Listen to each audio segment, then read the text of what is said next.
Board दिख रही है ना? हेलो। Yes, sir. Yes, ठीक sir. हो? ओ।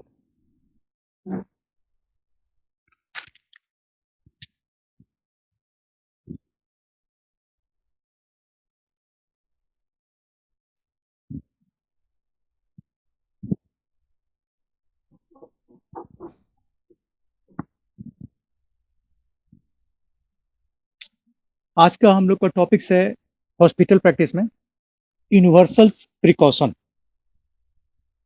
और यूनिवर्सल प्रिकॉशंस और हैंडलिंग ऑफ इन्फेक्शियस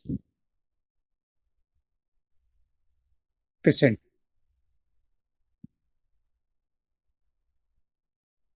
ये दोनों टॉपिक्स जो हमारा ऑलमोस्ट सिमिलर है।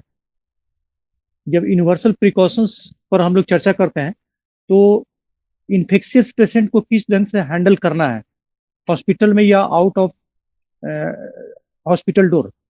तो ये जब स्टडी कर लेते हैं या इसके बारे में जब जान लेते हैं तो सारी बातें जो इसमें हमें करना है इसके अंदर में ही आ जाता है।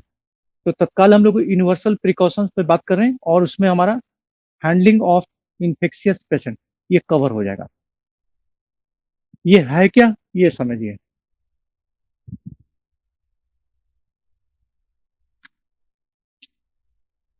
यूनिवर्सल का मतलब है कि संपूर्ण,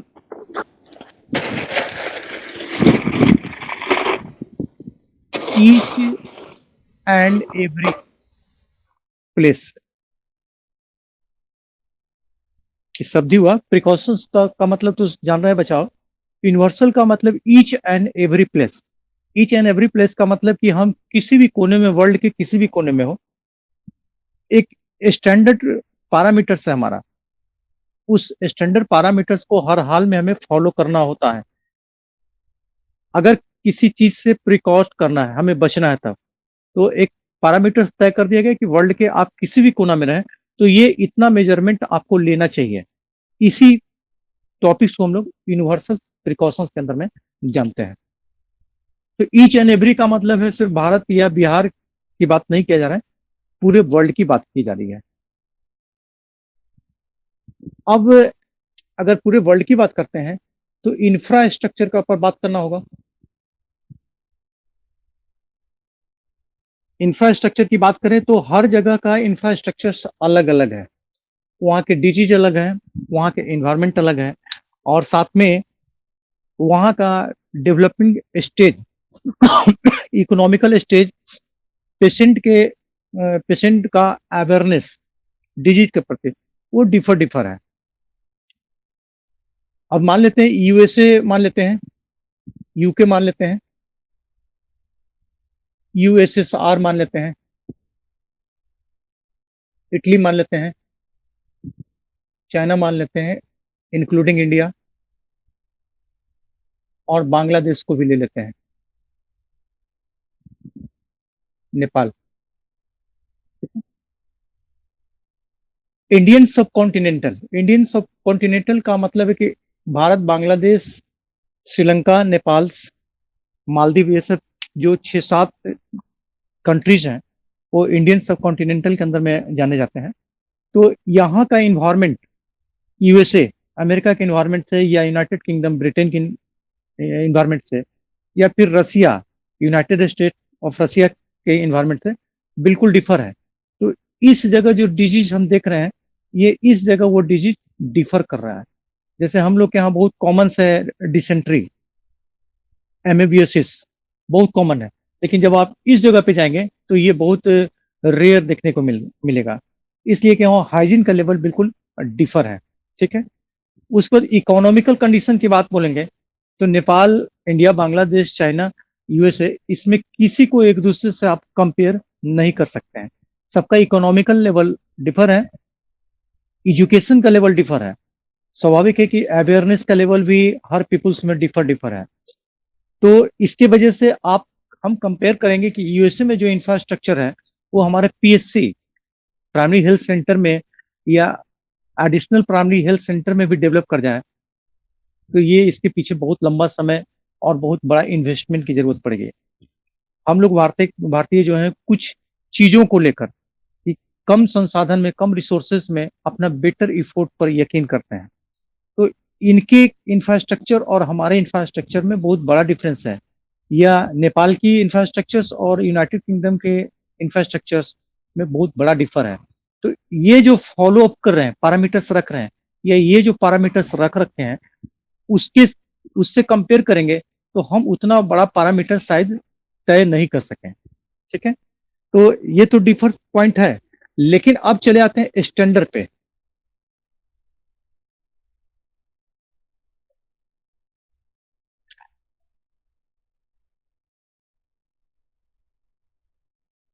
इन डिफरेंसेस के बीच एक स्टैंडर्ड पैरामीटर्स या प्रिकॉशन तो रखा ही जा सकता है। पैमाना या प्रिकॉशन के लिए जो पैमाने ले रहे हैं, स्टैंडर्ड। स्टैंडर्ड का मतलब कि यूके जो फॉलो करेगा, यूएसएसआर में वो चीज होना चाहिए, चाइना में भी होना चाहिए, भारत में भी होना चाहिए, भारत के पीएससी और एपीएससी में भी होना चाहिए, नेपाल में भी होना चाहिए।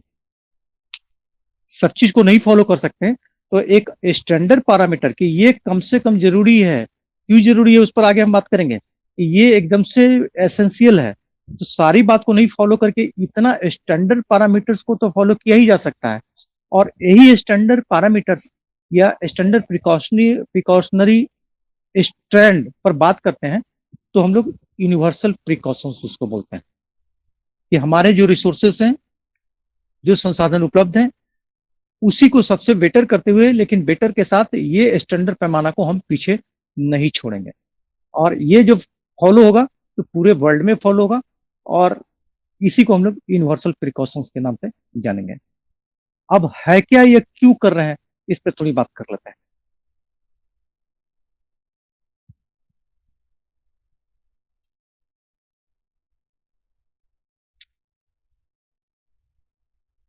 Recognise and non recognised patient.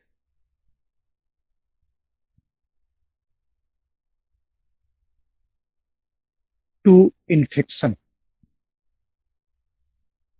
थोड़ा इस पे बात करें तो समझने में आसान हो जाएगा। पेशेंट है, टू इन्फेक्शन, इन्फेक्शन के प्रति रिकॉग्नाइज है एंड नन रिकॉग्नाइज है। टू डिफरेंट ग्रुप में हमारे सामने लोग आते रहते हैं। रिकॉग्नाइज का मतलब है कि इसके बारे में हम वेल नोन है कि ही और she is in fact suffering from infection. ये रिकॉग्नाइज पेशेंट है कि इसके बारे में वेल नोन हो गए, हम एकदम खूब बढ़िया से जान रहे हैं कि इसको इन्फेक्शन है, पहचान हो चुकी है, डायग्नोज है। सेकेंड आता है नन रिकॉग्नाइज। नन रिकॉग्नाइज की इसको इन्फेक्शन तो हो भी सकता है या इन्फेक्शन है, लेकिन हमारे सामने ये बातें नहीं आई है, ये समाज के सामने या डॉक्टर्स को या नर्सिंग स्टाफ को इसकी जानकारी अभी नहीं मिली है।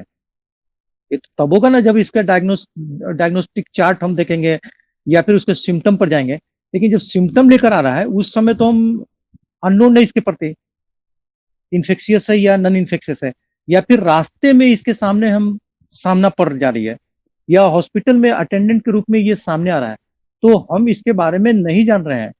लेकिन हो सकता है कि ये इन्फेक्शियस हो, इन्फेक्शन कंडीशन से सफर कर रहा हो, तो दे पर्सन या दे पीपुल्स या they patients is called non recognized infectious patient. ये है लेकिन हम नहीं जान रहे हैं, तो हमें तो इससे भी बचना होगा और हमें इससे भी बचना होगा। रिकॉग्नाइज के प्रति और नॉन रिकॉग्नाइज दोनों के प्रति हमको अवेयर रहना है और प्रिकॉशंस लेना है।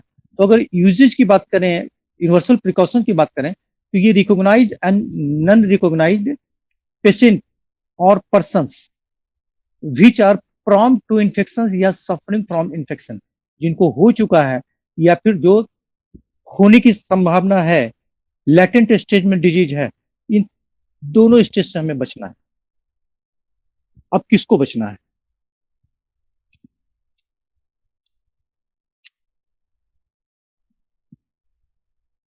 Doctors, nurses, technician,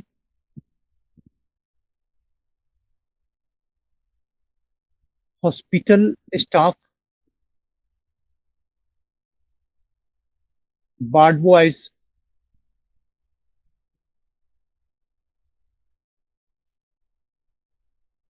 other medical expert,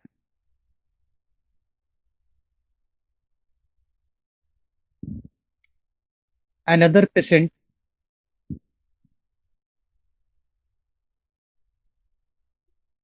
and patient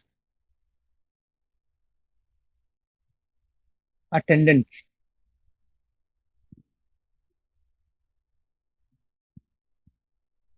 ये इतने लोग हैं। ऊपर से चलते हैं।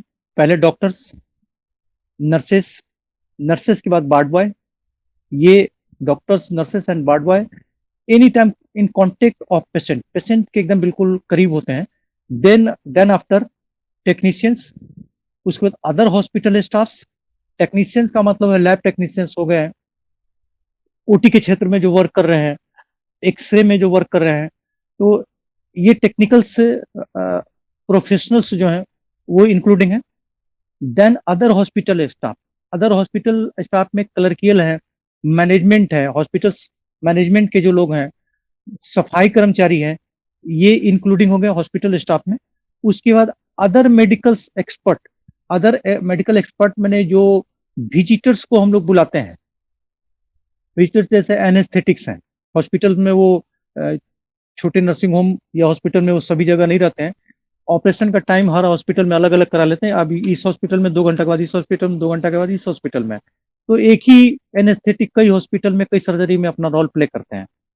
तो कार्डियक फिजिशियन हो गए, कार्डियक सर्जन हो गए, न्यूरो फिजिशियन हो गए, पेडिटिशियन हो गए। तो ये ज्यादातर विजिटर्स डॉक्टर्स होते हैं या विजिटर मेडिकल एक्सपर्ट होते हैं, जो कुछ देर यहाँ है तो कुछ देर यहाँ है, फिर कुछ देर यहाँ है। तो ऐसे लोग को भी। उसके बाद अनदर पेशेंट है। अनदर पेशेंट का मतलब वह पेशेंट जो किसी डिजीज से सफर तो जरूर कर रहा है, लेकिन इन्फेक्शन से सफर नहीं कर रहा है। डिजीज से सफर जरूर कर रहा है, वो किसी डिजीज के लेकर हॉस्पिटल में एडमिट है या नर्सिंग होम में एडमिट है, लेकिन इसका मतलब ये नहीं कि ये इन्फेक्शन से सफर कर रहा है, या फिर एक इन्फेक्शन से ये सफर कर रहा है। मान मान के चलें कि कोई इन्फेक्शन है इसको, लेकिन कोई जरूरी नहीं कि दूसरा इन्फेक्शन भी हो जाए। अरे जॉन्डिस उसको हेपेटाइटिस ए हुआ है, तो इसका मतलब थोड़ी कि एचआईवी के पेशेंट का भी संपर्क उससे करवा के उसको एचआईवी भी दे दें। तो या तो पेशेंट नॉन इन्फेक्शियस है या पेशेंट इन्फेक्शियस है, तो एक इन्फेक्शन की जगह दूसरा हम प्रोवाइड करा दें, तो इनको भी प्रोटेक्ट करना है। साथ में बोला है कि पेशेंट अटेंडेंट, पेशेंट अटेंडेंट जो सेवादार हैं, पेशेंट का सेवा देने के लिए ठहर रखे हैं, उसके क्लोज पर्सन, ये तो सफर नहीं कर रहे हैं डिजीज से या किसी इन्फेक्शन से, तो इनको भी प्रोटेक्ट करना है। तो ये इतने सारे लोग, doctors, nurses, technicians, hospital staff, ward boys, other medical staff, another patient and patient attendant, इन सबों को प्रिकॉट करना है, बचाना है इन्फेक्शन से, रिकॉग्नाइज या नॉन रिकॉग्नाइज पर्सन से। इसी को बचाने के लिए जो फॉलो अप है, मिनिमम मेजरमेंट है, जो हमको अंडरटेक करना लेना है, यही हमारा यूनिवर्सल प्रिकॉशंस है। अब इसमें क्या क्या से बचना है ये भी मायने आ जाता है।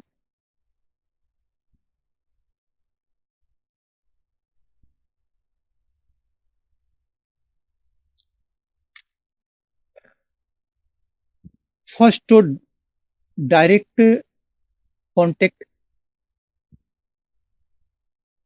इससे बचना है। उसके बाद बॉडी फ्लूइड,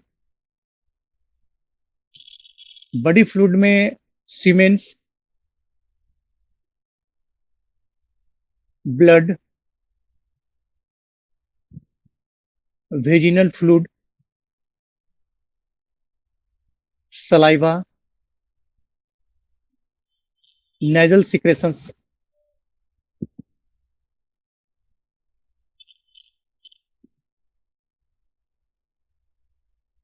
कफ,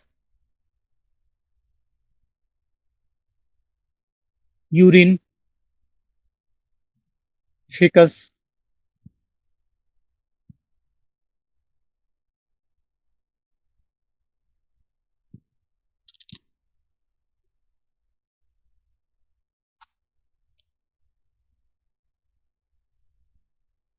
cerebro spinal fluid,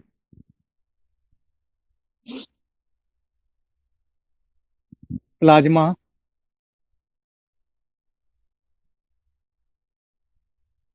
peritoneal fluid, PTC लगा लेते हैं।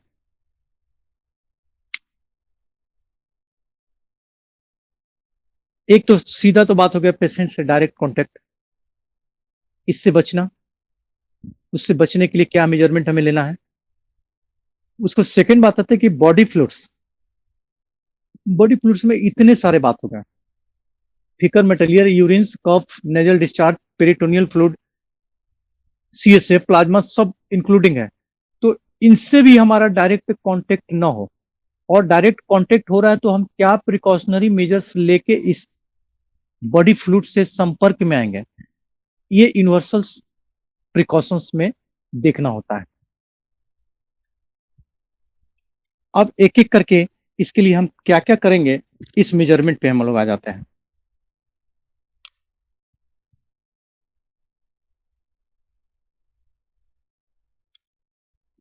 अगर स्टडी की बात करें तो बेसिक मेडिसिन प्रैक्टिस, इसके लिए कोई अलग से पेपर नहीं चलता है दुनिया में, या मेडिकल में कोई अलग से बुक नहीं चलता है। बेसिक मेडिसिन प्रैक्टिस, जब मेडिसिन की हम लोग पढ़ाई कर रहे हैं, मेडिसिन आपका भी पेपर है, फर्स्ट ईयर में है मेडिसिन, तो जब बेसिक मेडिसिन की प्रैक्टिस कर रहे हैं तो इसी बेसिक मेडिसिन के अंदर में ही ये टॉपिक्स यूनिवर्सल प्रिकॉशंस को पढ़ लिया जाता है या उसको जान लिया जाता है, अलग से इसको टॉपिक्स स्टेबल नहीं किया जाता है।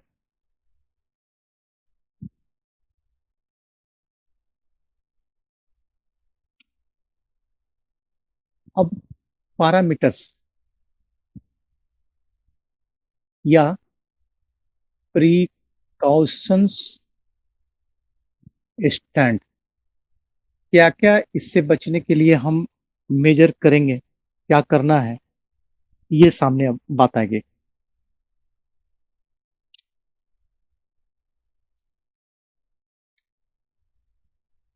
सबसे पहला तो बात आएगा हैंड हाइजीन।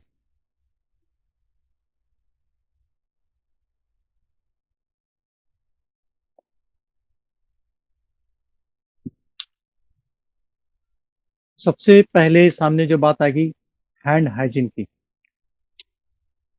ये स्टैंडर्ड पैरामीटर्स में फर्स्ट टॉपिक्स आता है। बिकॉज अगर इस हथेली को हम आगे कर देते हैं, सामने ले आते हैं, तो आप देख रहे हैं कि ये दिख दिख तो रहा है प्लेन, लेकिन प्लेन नहीं है। आप इसको छू कर देख लेते हैं तो इसमें कर्व्स बने हुए हैं, मैंने सल्कस है, कहीं कहीं कहीं कहीं सब गड्ढा बना हुआ है। तो कहीं भी अनइवन सरफेस होगा, जैसे गुलाब का पंखड़ी ले लेते हैं, ये गुलाब का पंखड़ी हम निकाल लिए, आप इस पे कुछ भी डस्ट डाल दीजिए, वाटर ड्रॉप डाल दीजिए, कोई भी सब्सटेंसेस को डालिए, यहाँ से ये नीचे की ओर गिर जाएगा, इस पे नहीं ठहर सकता। मतलब ये नैनो टेक्नोलॉजी से गॉड गिफ्टेड बहुत जबरदस्त अरेंजमेंट है। तो इतना ये स्मूथ होता है कि इस पे कोई भी पार्टिकल्स नहीं ठहर पाएगा। लेकिन जब वही हम अपने हाथ की बात करें तो ये बिल्कुल अनइवन है, और जितने अनइवन सरफेस होंगे, अनइवन सरफेस में माइक्रो ऑर्गेनिज्म के ठहरने का बहुत बड़ा जगह होता है। खासकर ये वेब, दो उंगली के बीच का जो स्पेस हो गया, वेब हो गया, ये कर्व है, जैसे ये जिसको बोलते हैं लाइन, रेखा, तो ये रेखा जो है ना, रेखा बहुत बड़ा स्थान है माइक्रो ऑर्गेनिज्म को छुपने का, जो हमारे फिंगर्स में भी है और हथेली में भी है। उसमें वेव्स, जब ये वेव्स है, ज्यादातर हाथ को कोई फैला के थोड़ी चलते हैं, ऐसे ऐसे रखते हैं नॉर्मल। तो जहां जहां से ये कर्व हो रहा है, फोल्ड बन रहा है, व्रिंकल बन रहा है, ये सारे प्लेस माइक्रो ऑर्गेनिज्म के छुपने के लिए। साथ में हमारा नेल बेड के किनारे, कॉर्नर, ये नेल बेड है, तो नाखून के किनारे किनारे जहां पर स्किन का सरफेस नजर आ रहा है, ये पूरा सरफेस, उसके बाद ये नेल्स और हमारे फिंगर दोनों के बीच का जो खाली स्पेस है, ये सारे पोर्शंस माइक्रो ऑर्गेनिज्म को छुपने के लिए सबसे बड़े प्लेस हैं। सेकंड, ये हमारा नेल बेड, ये हमारा नाखून और स्किन के बीच का सरफेस, और ये हमारा हथेली। इसके सेलुलर स्ट्रक्चर पे जाएंगे। अगर नेल की बात करें तो नेल ऐसे केराटिनस स्ट्रक्चर्स का बना हुआ है। इसका स्ट्रक्चर कुछ ऐसा होता है, ये दो सेल्स है और दो सेल्स टेंटिकल से एक दूसरे को बहुत कॉम्पैक्टली पकड़ के रखते हैं। यही नेल्स और हेयर का अरेंजमेंट है। तो ये सेल है और इसके टेंटिकल्स है, ये सेल है, इसके टेंटिकल्स है। तो ये सेल टेंटिकल से एक दूसरे से पकड़े हुए हैं, लेकिन इसके बीच में ये बहुत बड़ा स्पेस खाली है। ये जो हम ब्लू कर दे रहे हैं, ये खाली स्पेस है। और जैसे ही आप कोई चीज डालते हैं तो इसी खाली स्पेस से अंदर वो चला जाएगा। ये नेलवेट से आपको नहीं दिख रहा है, एकदम प्लेन दिख रहा है, बावजूद इसके उसमें काफी स्पेसियस है। ये उस नेलबेड से अंदर की ओर चल जाएगा, और अंदर में जो कैपिलरी बेड है, हाईली वेस्कुलर है, नेल के नीचे का एरिया, वो ब्लड वेसल्स को चला जाएगा, और ब्लड वेसल से ये सर्कुलेशन में चला जाएगा। तो एक तो माइक्रो ऑर्गेनिज्म को छुपने का जगह, दूसरा कि कई ऐसे पोर्शन है जो काफी सेंसिटिव है, जो ब्लड से सीधा माइक्रो ऑर्गेनिज्म को कोरिलेट कर सकते हैं। साथ में बोलते हैं कि ये जो हमारा सरफेस एरिया है, ये भी वेस्कुलर है, इसके नीचे वेसल्स है, और इंजुरी इसमें कंटिन्यू चलती रहती है। तो कहीं ऐसा ना हो कि कोई इंजुरी प्लेस है, वहां से माइक्रो ऑर्गेनिज्म हमारे ब्लड वेसल्स को रस कर ले। तो इन सब स्थिति को देखते हुए सबसे पहले सबसे बचने की जरूरत है तो वो हैंड हाइजीन की होती है। अब हैंड हाइजीन में क्या क्या करेंगे उस पर बात कर लेते हैं।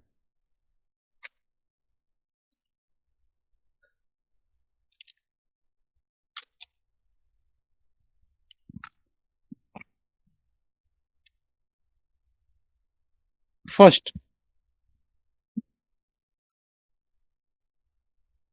Before and after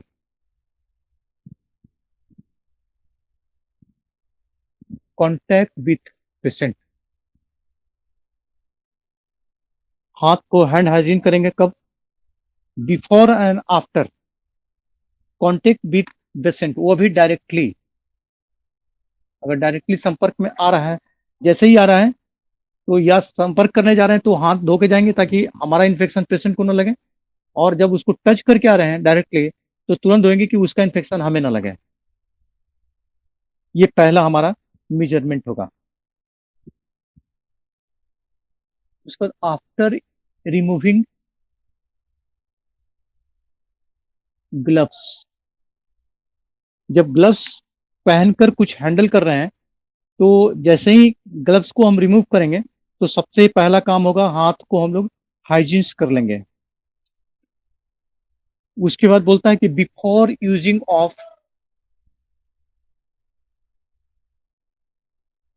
invasive equipments, before using of invasive, invasive माने शरीर में प्रवेश कराने वाला कोई भी इक्विपमेंट्स, मेडिकल इक्विपमेंट्स हम इस्तेमाल कर रहे हैं, वो राइल्स ट्यूब ही क्यों ना हो, कैथेटर ही क्यों ना हो, इंजेक्शन ही क्यों ना हो, आईएम या आईवी, तो हर एक इन्वेसिव मटेरियल या इक्विपमेंट्स को यूज के पहले हम हैंड वॉश या हैंड हाइजीन के प्रिकॉशंस को जरूर लेंगे। उस पर कॉन्टेक्ट विथ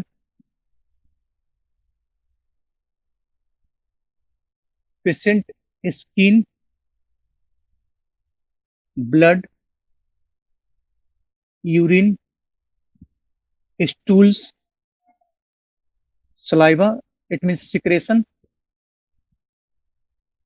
एंड एक्सक्रेशन।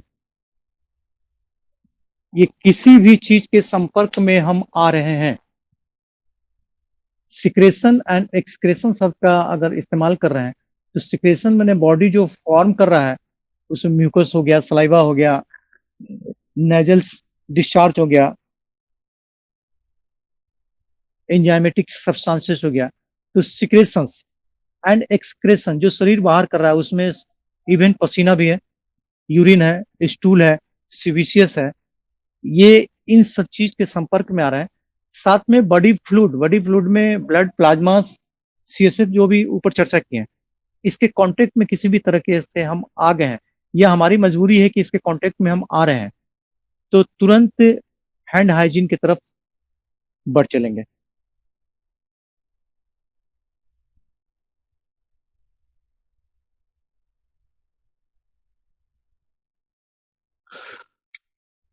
उसको during patient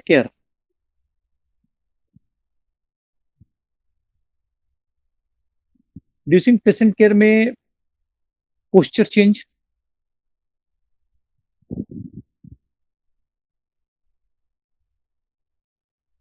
sitting, standing, walking, कहीं पे हम हेल्प कर रहे हैं पेशेंट केयर में, ये उसके करवट बदलने में उसकी मदद कर रहे हैं, पोस्चर चेंज करने में, उसको बैठने में, खड़ा होने में, चलने में, हम कहीं पर भी उसकी हेल्प कर रहे हैं। तो आप हेल्प करने के तुरंत बाद जब वो उसको छोड़ रहे हैं, तुरंत हैंड वॉश की ओर बढ़ जाना होगा।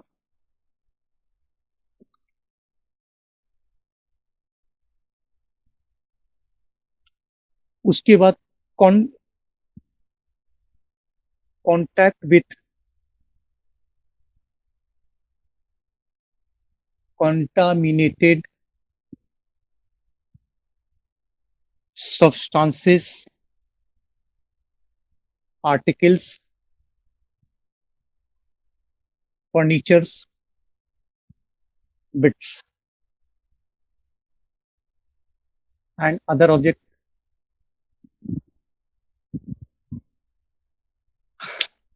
अब ये पेशेंट से छोड़ के दूसरी बात कर रहा है।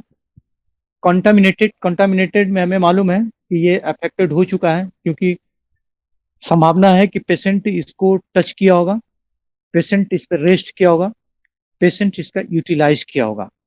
तो जैसे ही आप ऐसे ऑब्जेक्ट, पेशेंट से टच किए हुए ऐसे ऑब्जेक्ट के संपर्क में आते हैं, तो तुरंत हैंड हाइजीन हमें कर लेना होगा। इसमें सारे कुछ आते हैं, पेशेंट का दरवाजा छू लिए, पेशेंट का बेड है, चादर चेंज कर लिए, पेशेंट का हॉस्पिटल बेड आप टच किए, पेशेंट का कार्डियक टेबल टच किए, तो कुछ भी टच कर रहे हैं तो पेशेंट के संपर्क का वो चीज है, और ये मान के चलना होगा ये कंटामिनेटेड हो चुका है। तो कंटामिनेटेड हो चुका है तो हम वेट नहीं करेंगे और तुरंत हैंड हाइजीन अपनी अपनी बचाव की ओर हम बढ़ेंगे।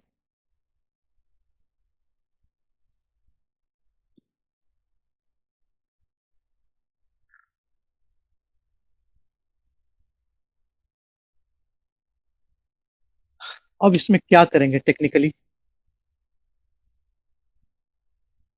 ये तो था कि इस कंडीशन में हमें करना चाहिए, क्या करेंगे। तो फर्स्ट बोलता है कि वॉशिंग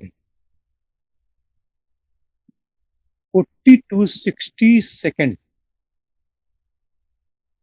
40 से 60 सेकेंड, वेट हैंड, हाथ को गीला करना है, एंड रब with shop, any detergent, medicated detergent,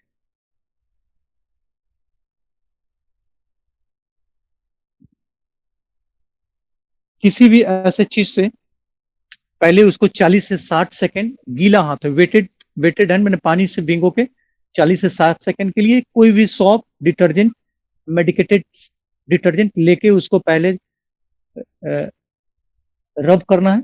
और खासकर ये जो वेब है, वेब को भी उंगली से, दोनों दोनों वेब को, दोनों हाथ के वेब को, ये वेब को फिर बैक साइड में जाके खासकर नेल वेट पर काफी देर तक 40 से 60 सेकेंड तक सबको रब करना है। और जब 40 से 60 सेकेंड रब कर लेंगे तब रिंजिंग विथ वाटर, कोई जरूरी नहीं गर्म पानी से आप धोएं, इसकी जरूरत नहीं है, rinsing with water, general water. इसका मतलब, इस सिंबल का मतलब बीथ होता है। मेडिकल में जब ऐसे लिखते हैं सी के ऊपर तो बीथ, और एस के ऊपर ऐसे लगा देते हैं, इसका मतलब होता है विदाउट होता है। तो जब भी ये शब्द इस्तेमाल करेंगे तो समझ लीजिए कि बीथ, और ये शब्द करेंगे तो विदाउट। रिंजिंग विथ वाटर, उसको सामान्य पानी से धो के छोड़ देंगे, और धोने के बाद फिर या तो उसको हवा में ऐसे ऐसे करके हम सुखा लेंगे इस ढंग से, और नहीं तो टॉवेल से अगर पोंछ रहे हैं, जैसे टॉवेल ले लिए, टॉवेल से इसको साफ कर रहे हैं, तो टॉवेल में ये होना चाहिए कि टॉवेल सिंगल यूज में सिर्फ आप ही के लिए है। और जैसे ही आप ऐसा करके पोंछ ले रहे हैं, तो पोंछ लेने के बाद फिर 1 सेकंड इसको डस्टबिन में आपको डाल देना है, या बकेट में डाल देना है। बकेट में अगर टिश्यू पेपर है तो डस्टबिन में, अगर टॉवेल है तो इसको बकेट में डाल देना। और बकेट में डालने के बाद फिर इसको साफ किया जाएगा, स्टरलाइज किया जाएगा, तभी इसका इस्तेमाल करना है। तब तक आप दूसरे, अगर दूसरा बार हाथ धोएंगे तो दूसरे टॉवेल का इस्तेमाल करेंगे।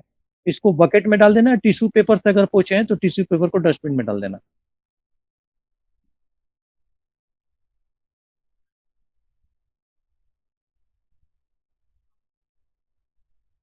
सेकंड आता है 20 to 30 सेकेंड रब विथ स्पेशल मेडिकेटेड ऑइंटमेंट। अभी कोरोना के लिए सैनिटाइजर का नाम सुन ही रहेंगे आप लोग। तो यहाँ पे टाइम ड्यूरेशन घट जाएगा अगर आप स्पेशली इस ढंग का ऑइंटमेंट का इस्तेमाल कर रहे हैं, सैनिटाइजर जैसा, या अल्कोहल। एटलीस्ट 70% कंसंट्रेशन का अल्कोहल होना चाहिए, जो कि वाइन में भी नहीं मिलता। वाइन में आपका रम का सबसे ज्यादा 56% है, विस्की का 43 या 44% है, बियर का 15% है। तो उससे कहीं ज्यादा एक्वेस 70% अल्कोहल का घोल है। तो इसमें 20 to 30 सेकेंड के लिए आप उसको रब कर सकते हैं। रब करने के बाद वो, अगर ऑइंटमेंट है तो खुद ही ड्राई है, वो उसको धोने की जरूरत नहीं, अपने आप उड़ जाएगा थोड़ी देर में। और अगर वो वेटेड है, गीला है, तो 1 सेकेंड फिर या तो टिश्यू पेपर से पोंछ के आप उसको डाल देंगे डस्टबिन में। और अगर टॉवेल है तो टॉवेल सिंगल हैंड होना चाहिए, पहले किसी ने इस्तेमाल नहीं किया और वो आप ही इस्तेमाल करते हैं। और धोने के बाद इसको बकेट में डाल देना है। और धोने, जब ये बकेट में डालने के बाद फिर से धुलेगा, तब दूसरा बार इस्तेमाल करना है।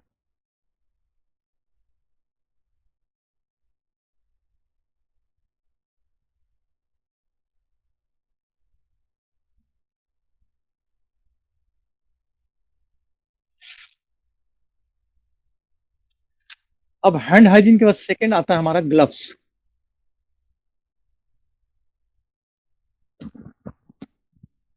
अगर ग्लव्स की बात करें तो जब भी contact directly with patient, second मेरा ऑप्शन है कि हैंड हाइजीन से तो ठीक है कर लिए, लेकिन बेटर है कि जब डायरेक्ट कांटेक्ट में जा रहे हैं, इंजेक्शन देने जा रहे हैं, इंसिजन देने जा रहे हैं, स्टिच रिमूव करने जा रहे हैं, कलेक्शन स्वैब कलेक्शन करने के लिए जा रहे हैं, फ्लूइड कलेक्शन के लिए जा रहे हैं, सलाइवा कलेक्शन के लिए जा रहे हैं, तो इन सब केसेस में जब भी आपको मालूम है कि ऐसा हम करने जा रहे हैं, तो बेटर है कि आप उस समय ग्लव्स का इस्तेमाल कीजिए।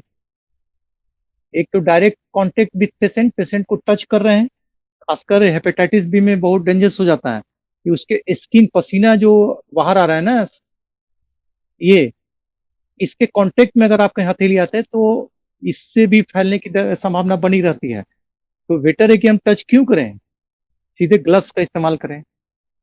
सेकेंड बोलता है collection of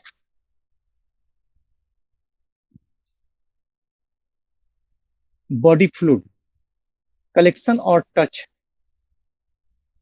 of body fluid. Body fluid में वो सब फिर आ जाएगा, blood, CSF, plasma, saliva, swab, semens, vaginal fluid, urines, faeces, सब। तो ये अगर इसके टच में आप आने वाले हैं या कलेक्शन करना है, तो दोनों ही कंडीशंस में ग्लव्स का इस्तेमाल कर लेना चाहिए। उसके बाद बोलता है change with handle and change before handle of non infected person. मतलब कि आप रिकॉग्नाइज कर चुके हैं कि ये पेशेंट सफर कर रहा है किसी इन्फेक्शन से, उसके कलेक्शन करना था, टच करना था, वो आपने कर चुके हैं, ठीक है। अब सेकंड पेशेंट उसी हॉस्पिटल में आप दूसरे पेशेंट को टच करने जा रहे हैं और आप ये भी रिकॉग्नाइज कर रखे हैं कि ये नन इन्फेक्टेड है, ये जिस चीज से सफर कर रहा था ये इसमें इन्फेक्शन वो उस पर्टिकुलर ऑर्गेनिज्म का नहीं है या फिर नन इन्फेक्टेड पेशेंट है, तो इसको टच करने के बाद आप इसको टच नहीं कर सकते हैं तब तक जब तक आप ग्लव्स चेंज नहीं कर लेंगे। और पहले ही बता चुके हैं, जैसे ही ग्लव्स आप रिमूव करेंगे तो पहले हैंड वॉश करेंगे, तब सेकंड ग्लव्स आप अप्लाई करेंगे। तो जब नन इन्फेक्टेड पर्सन को आप छूने जा रहे हैं तो वंस अगेन आपको ग्लव्स को चेंज कर लेना होगा। उसके बाद आता है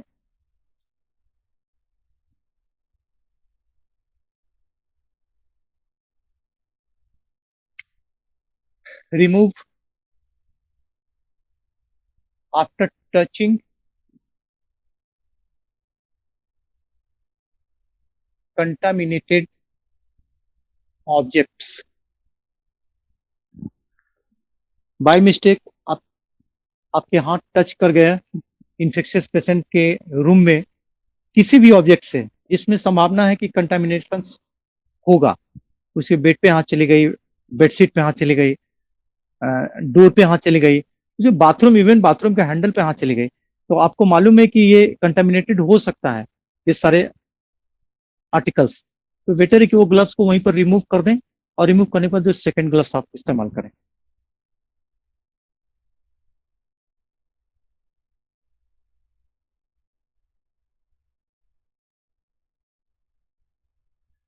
ग्लव्स के बाद आता है फेशियल प्रोटेक्शन।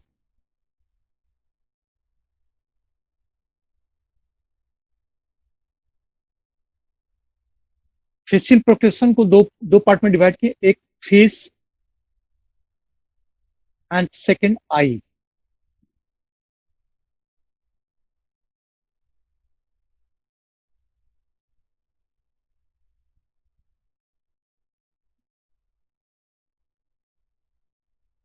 माना ये आई है, ये कॉर्निया पेपल्स है, ठीक है, ये स्केलरा है और इसके ऊपर जो लेयर होता है कंजंक्टिवा होता है, ठीक है, एनाटॉमी में आप लोग पढ़ चुके होंगे। तो ये जो लेयर है कंजंक्टिवा का जो लेयर है ठीक नेलवेट की तरह, जैसे हमारा नेलवेट था बहुत सेंसिटिव था, और स्केलरा भी उसी चीज का बना होता है जिस चीज से हमारा नेल और हेयर बना हुआ है, ठीक है। स्वाभाविक है कि इसके भी सेल्स को अगर स्टडी करेंगे तो सेल्स के बीच में काफी डिस्टेंस है, स्केलरा के या कंजंक्टिवा को देख रहे हैं, और ये सब एक दूसरे से कॉन्जुगेटेड है, बिल्कुल जुड़े हुए हैं, लेकिन ये सब सरफेस एरिया खाली स्पेस है। तो खाली स्पेस है, इट मीन्स कि इस जगह से माइक्रो ऑर्गेनिज्म इन करेगा, और ठीक कंजंक्टिवा या स्केलरा के नीचे हाईली वेस्कुलर वेड है, ब्लड का बहुत बड़ा ब्रांच उसमें फैला हुआ है। तो जैसे ही इससे इससे अंदर जाएगा, मतलब कि ये इन्फेक्शन ब्लड तक जाएगा और ब्लड से ये सर्कुलेट कर जाएगा बॉडी में। तो जितना आपका नेलवेड या हाथ बहुत अहम रोल प्ले करता है इन्फेक्शन को प्रमोट करने में, ट्रांसमिट करने में, ये स्किलरा ये भी उतना ही रिस्पॉन्सिबल है। तो सबसे पहले तो आंख को बचाना है, पेशेंट से कांटेक्ट में आ रहे हैं तो आई को फुल्ली प्रोटेक्ट करके चलेंगे। कैसे प्रोटेक्ट कर चलेंगे? तो गोगल्स, स्पेशलाइज गोगल्स आप इस्तेमाल करेंगे, और ये आई गोगल्स पूरे ऑर्बिट,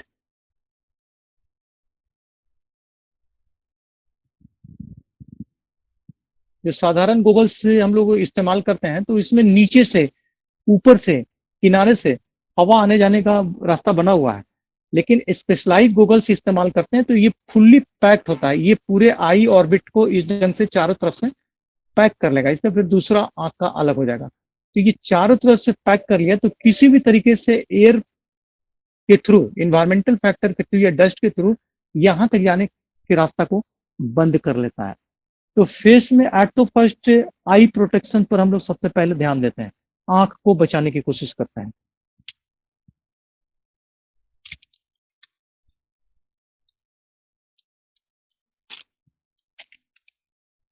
इसके बाद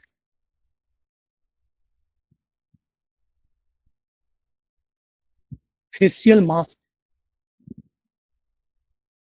नोज, चूंकि आंख बच चुका तो अब सेकेंड हमारे पास ऑप्शन है नोज एंड माउथ। इसके थ्रू इन्फेक्शन एक जगह से दूसरे जगह प्रमोट कर सकता है। तो मास्क का इस्तेमाल करेंगे, उसमें स्पेशलाइज्ड मास्क का इस्तेमाल करेंगे, नहीं तो पूरे shield, facial shield, facial shield का इस्तेमाल करेंगे। फेशियल शील्ड कुछ इस ढंग का होता है, ये रबर बैंड है, रबर बैंड से फेस में अटक ये हो जाएगा। और इसके आगे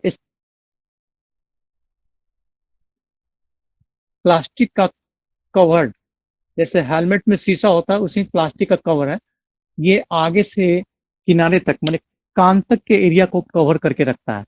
तो इससे हम इजीली आंख से देख भी रहे हैं, माउथ भी है और नेजल भी है, हमको रिस्पायरेशन में कोई प्रॉब्लम नहीं है, अनइजी महसूस नहीं कर रहे हैं। लेकिन आगे से पेशेंट से जब कांटेक्ट में आते हैं तो पूरे शील्ड है, माने फोरहेड, ललाट से लेकर ये पूरे नेक तक के रीजन को सील्ड करके रखता है। तो सामने से कोई इंफेक्शियस सब्सटेंसेस या फिर एयर डायरेक्ट कांटेक्ट में नहीं आता है। तो या तो ग्लास यूज करना है, मास्क यूज करना है, और नहीं तो फिर फेशियल शील्ड का इस्तेमाल करना है। पहन की फेशियल शील्ड को पहनकर ही जाना है, पेशेंट के सामने जब भी जाएंगे तो फेशियल शील्ड को अप्लाई करके ही जाएंगे।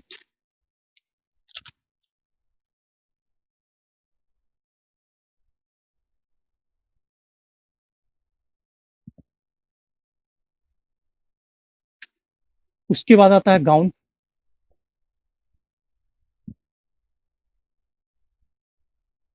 गाउन हॉस्पिटल गाउन, और गाउन इस्तेमाल नहीं करेंगे तो पर्सनल प्रोटेक्शन इक्विपमेंट, जिसको हम लोग पीपीई के नाम से जानते हैं। फेस तक कवर हो गया, हैंड कवर हो गया ग्लव से, अब बाकी शरीर का पोर्शन हो गया। तो उसके लिए स्पेशलाइज गाउन्स होगा, गाउन्स को पीछे से ओपन रहेगा, उसका जो वेलक्रो होता है या फिर फीता होता है वो पीछे रखा जाता है, आगे रखा हुआ आगे नहीं रखा जाता है। तो आगे से पहना के ये हाथ तक, हमारे रिस्ट तक ये आता है, रिस्ट से लेकर नीचे में अगर बात करें तो नी के नीचे तक आना चाहिए, घुटना से नीचे तक आना चाहिए। इस सारे पोर्शंस को कवर करते हैं और पीछे से फिर उसको बांध देते हैं या वेलक्रो से उसको चिपका देते हैं। बटन का इस्तेमाल ज्यादातर नहीं किया जाता है, क्योंकि बटन छुएंगे तो फिर फिंगर का इस्तेमाल करना होगा, और वेलक्रो या फीता है तो एक उंगली से फीता को ऊपर खींच दिए तो पूरा गाउन खुल जाता है। तो गाउन का इस्तेमाल करना, नहीं तो पर्सनल प्रोटेक्शन इक्विपमेंट या पर्सनल प्रोटेक्टिव इक्विपमेंट, जिसको आज के डेट में हम कोरोना के लेके पीपीई के नाम से जानते हैं। तो ये स्पेशलाइज प्लास्टिक मिक्स मटेरियल का बना होता है, और ये पूरे होल बॉडी को कवर करता है। साथ में शूज होता है ना, तो शू कवर भी रहता है, ये प्लास्टिक का शू कवर है, ये इसमें इंक्लूडिंग है। यहाँ से शू कवर से लेकर ये ऊपर बॉडी के आपके नेक रीजन तक को कवर करके रखता है, और पीछे से हेड को, और हेड तक कवर कर लिया, और जो फेस बच गया तो फेस के लिए या तो हम शील्ड का इस्तेमाल कर रहे हैं या फेशियल स्पेशलाइज मास्क का इस्तेमाल कर रहे हैं। तो गाउन का इस्तेमाल कर सकते हैं जनरली, और हाईली इन्फेक्शियस रेंज में प्रवेश कर गए हैं तो ऐसे कंडीशन में पर्सनल प्रोटेक्टिव इक्विपमेंट्स पीपीई का इस्तेमाल ज्यादा बेटर होगा। पीपीई पेशेंट के लिए उपयोगी बहुत ज्यादा नहीं है, ये पीपीई डॉक्टर्स या मेडिकल स्टाफ जो हॉस्पिटल्स वर्कर है उसी के लिए इस्तेमाल किया जाता है।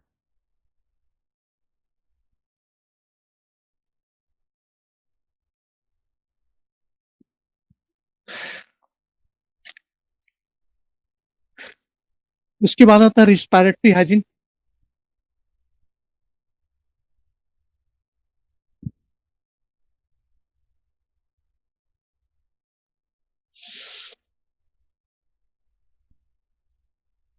उसके बाद कफ एटिक्यूट।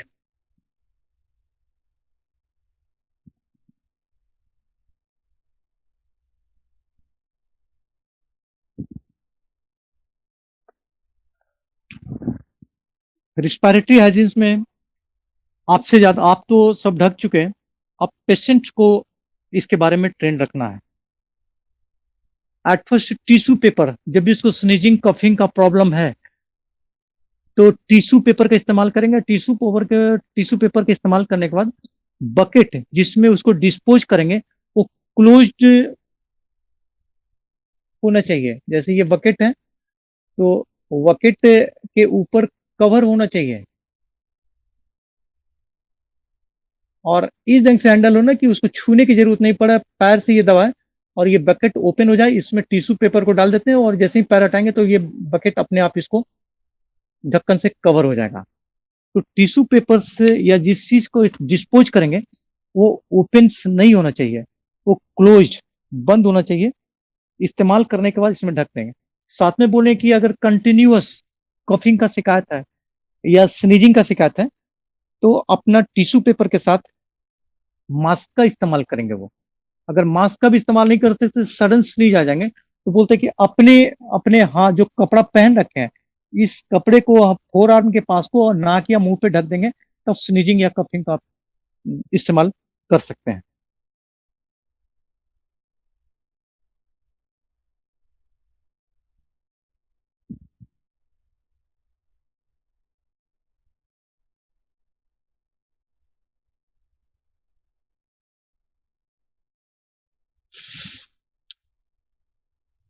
उसके बाद इन्वायरमेंट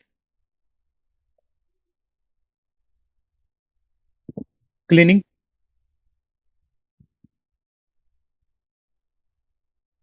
एज मच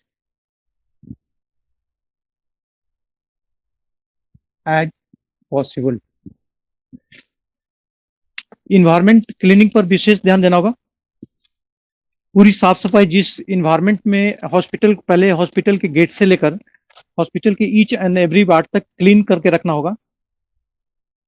साथ में जो पेशेंट जहां पे ठहराया जा रहा है, होल्ड होल्ड किया जा रहा है, उस जगह को स्पेशली सैनिटाइज करके रखना होगा इन्फेक्शियस पेशेंट। और इन्फेक्शियस पेशेंट जिस रूम में आइसोलेट करके रखा हुआ उसके बाहर के जितने वार्ड है उसको आइसोलेट करके रखना होगा। सेकंड एक प्रिकॉशंस और लेते हैं कि जो इन्फेक्शियस पेशेंट होते हैं उनको नीचे वाले वार्ड में रखा जाता है। अगर मल्टी स्टोरी बिल्डिंग है, हॉस्पिटल है, तो ग्राउंड फ्लोर पे इन्फेक्शियस पेशेंट को आइसोलेट किया जाता है। और अगर आपकी मजबूरी है कि उसी हॉस्पिटल्स में जनरल पेशेंट को भी रखना है तो सेकंड या थर्ड, फर्स्ट अगर 3 फ्लोर का हॉस्पिटल है, मान लेते हैं कि 3 स्टोर है, स्टोरी यहाँ पर 1 2 3, तो फर्स्ट में इन्फेक्शियस, ठीक है, सेकंड में recovered, recovered in from infections, and third story होगा उसमें नॉन इन्फेक्टेड। ऐसा अरेंजमेंट होना चाहिए। फर्स्ट में इन्फेक्शियस पेशेंट, सेकेंड फ्लोर पे ये इन्फेक्शियस पेशेंट जो रिकवर्ड हो चुका है, माने इसमें अब इन्फेक्शन के लिए जो ट्रीटमेंट मैनेजमेंट दिया था वो लगभग क्योर हो चुका है, लेकिन ये रिकवरी स्टेज में, अभी हॉस्पिटल से इसे छुट्टी नहीं दे सकते हैं तो यहां से इसको शिफ्ट कर देंगे। ये ग्राउंड फ्लोर है तो फर्स्ट फ्लोर में शिफ्ट कर देंगे और फर्स्ट फ्लोर में ये यहीं तक रहेगा, इसको ऊपर जाने का अलाउड नहीं होगा। मतलब कि यहाँ से सेकंड फ्लोर पर ये चला जाए, इसकी अलाउड नहीं होगी। और ये जो सेकंड फ्लोर है इसमें नॉन इन्फेक्शियस पेशेंट, इसी को इसको इस जगह पे ठहराया जाएगा और इसके रास्ता इधर से क्रॉस करके न जाए, ऐसा जो इसका अरेंजमेंट होना चाहिए। ये थर्ड फ्लोर से सीधे बाहर की ओर, हॉस्पिटल से बाहर की ओर निकल जाए, ऐसा अरेंजमेंट होना चाहिए। तो इन्वायरमेंट सैनिटाइजेशन के साथ साथ अरेंजमेंट आप कहाँ किस पेशेंट को ठहराएंगे ये इन्वायरमेंटल क्लिनिक के अंदर में ही में आता है।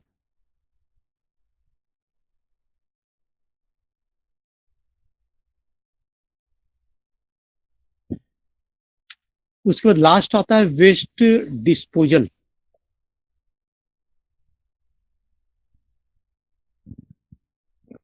इसमें आ गया proper disposal of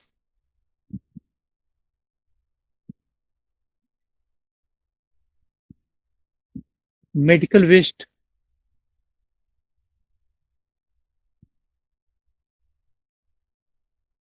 uses sample,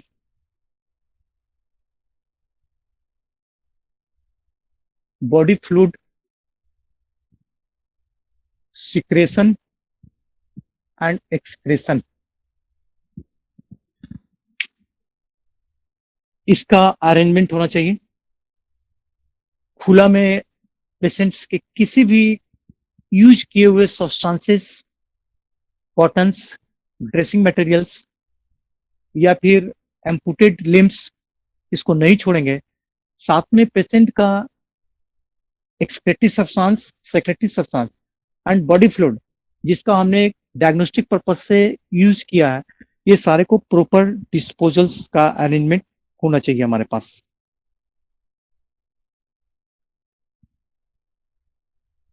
ये इतना मिनिमम स्टैंडर्ड है जो सभी हॉस्पिटल्स, सभी नर्सिंग होम्स या फिर ऐसे जगह जहां आप इंफेक्शियस पेशेंट का ट्रीटमेंट देते हैं, वहां पर ये अरेंजमेंट होना चाहिए। अब 2 मिनट का रेस्ट दीजिए, फिर इसको लिखा देते हैं।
हाँ, हेलो। इसको लिखिए।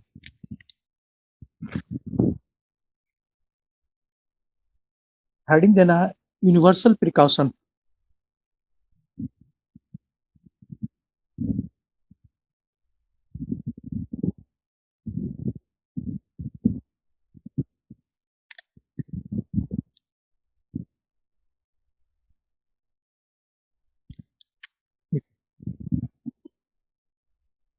Universal precautions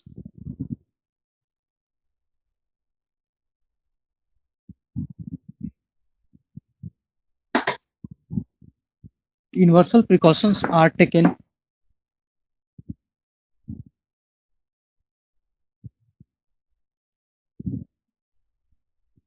by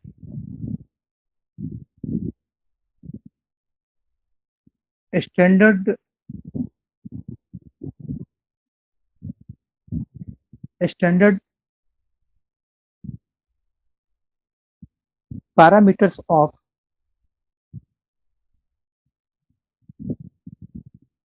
precautions.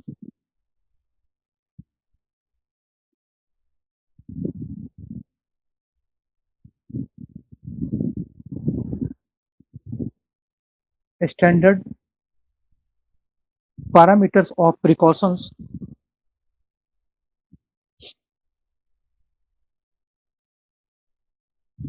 to handling of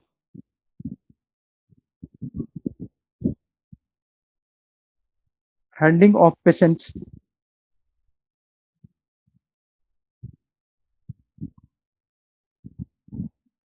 handling of patients to reduce the risk of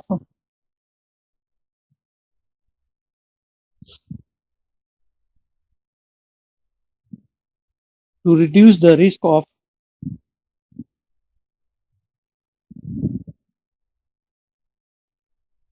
transmissions transmissions of infection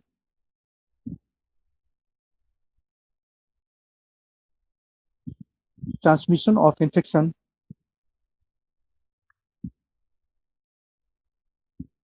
from recognized or from recognized or non-recognized sources.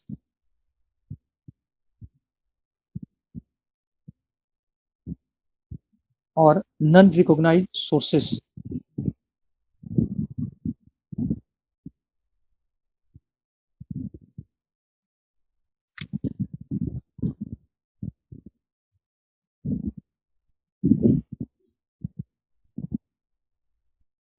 They are the basic level of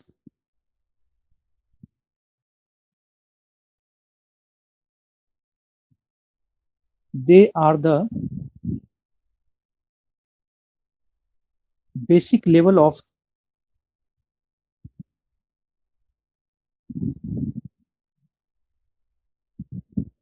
infection control precaution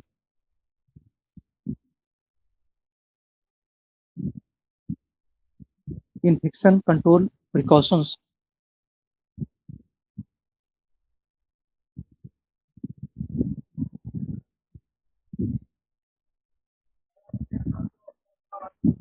which are used as a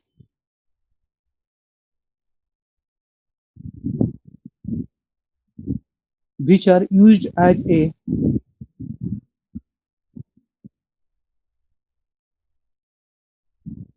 minimum in the case of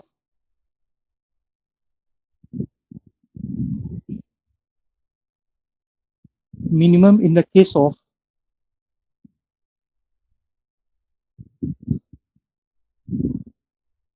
all infections. Minimum in the case of all infections.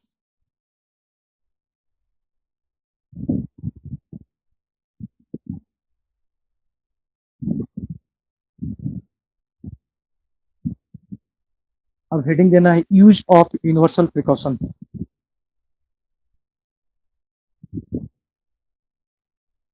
Use of universal precaution.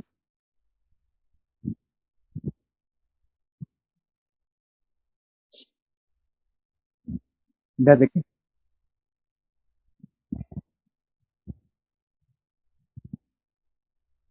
it's designed for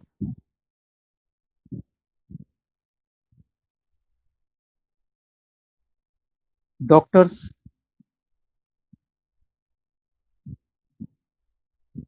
nurses,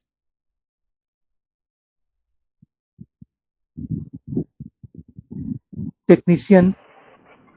दोबारा से बोलिए sir फिर से. Design use of universal precautions में heading है देखें it's design for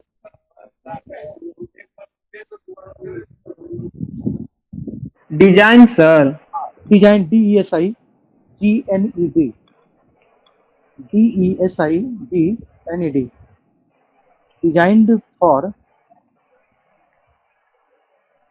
इसका मतलब क्या होता है सर? मैंने बनाया गया है, मैंने फॉर्म किया गया है।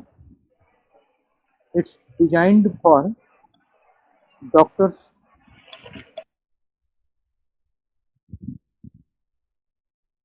Nurses, technicians,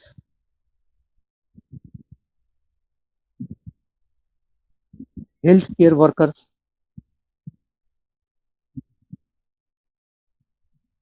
patients attendant,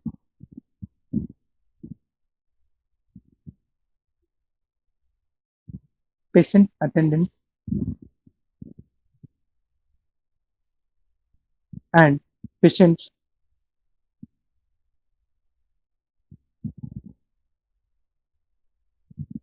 who who come into contact with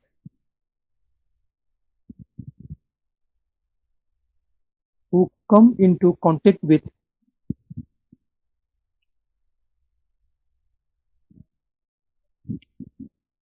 patients and their contact with patient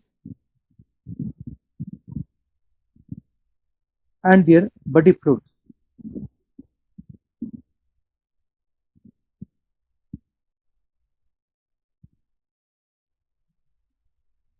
प्रकार चेंज हो जाएगा। This included staff. This included staff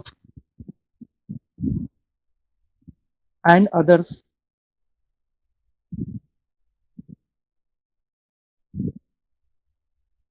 who might not come, who might MIGST might not come into direct contact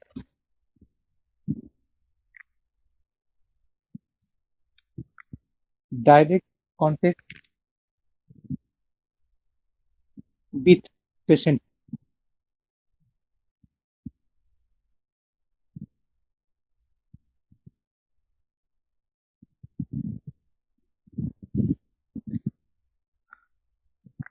फिर प्रकार change हो जाएगा। Universal precautions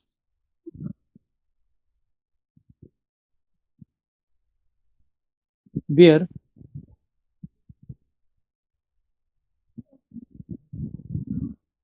where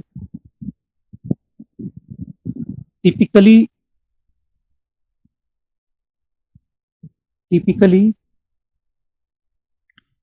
practiced in any environment, typically practiced in any environment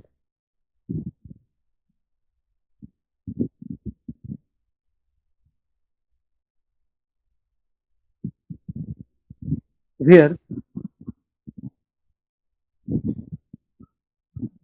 where workers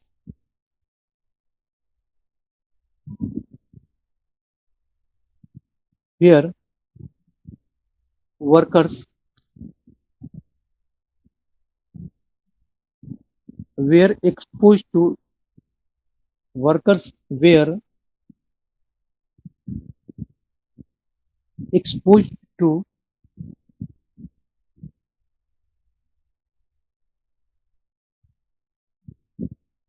bodily fluids, bodily fluid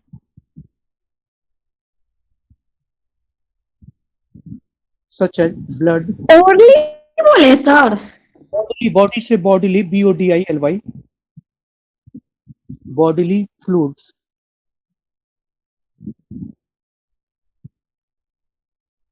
such as blood,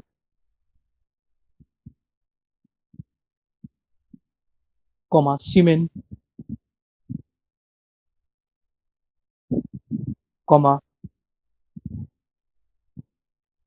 synovial fluid,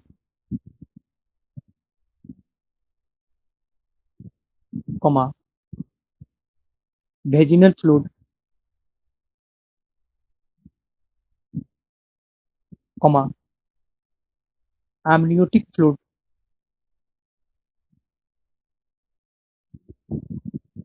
comma, CSF, cerebrospinal fluid, CSF, comma, plasma fluid,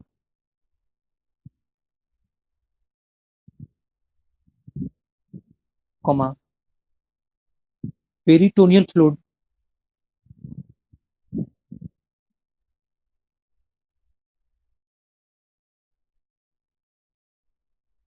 comma, secretions fluid,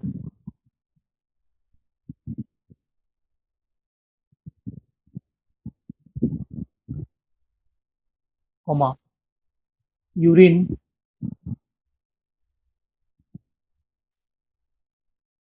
comma, feces,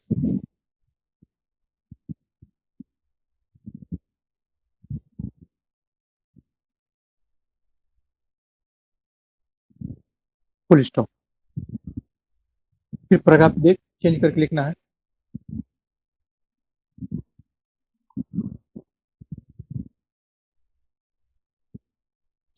It is the practice in medicine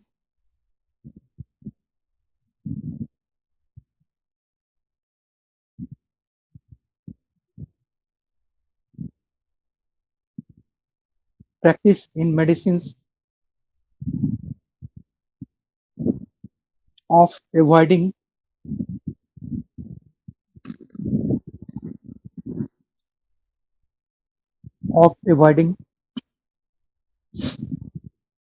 contact with patient,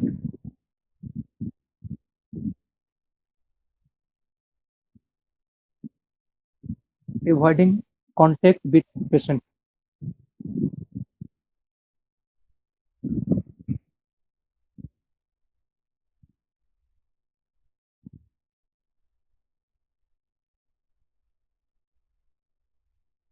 full stop. अब आपको heading देना है techniques of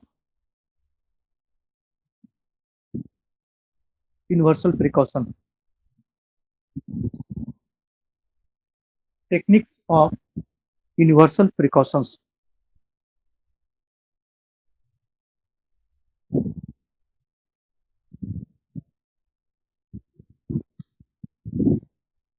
first में लिखना hand hygiene,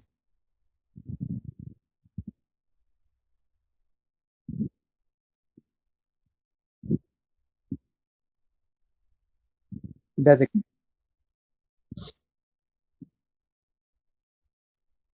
it is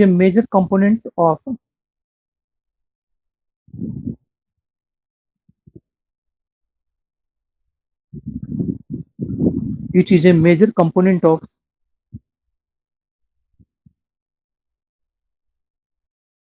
standard precautions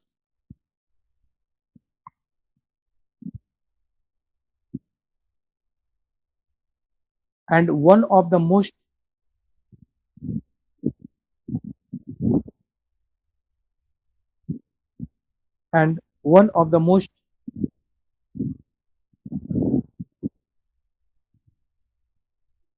effective methods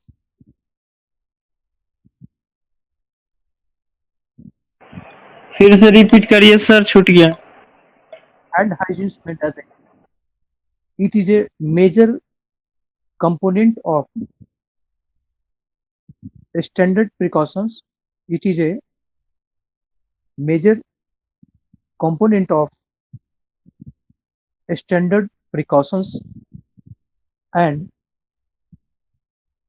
one of the most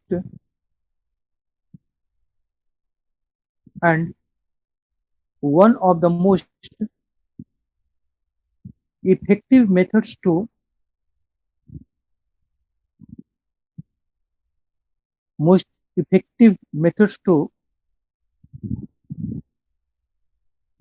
prevent transmissions of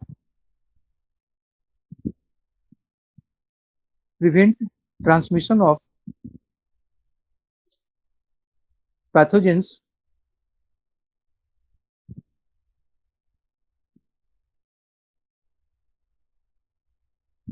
pathogens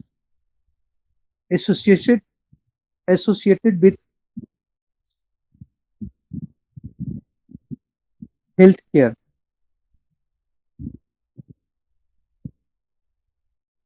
Associated with healthcare.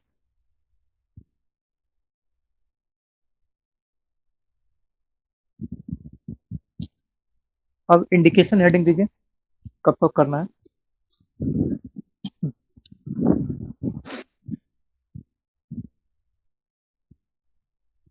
Indication में first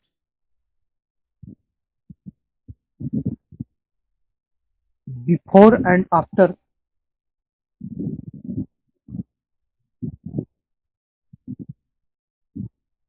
any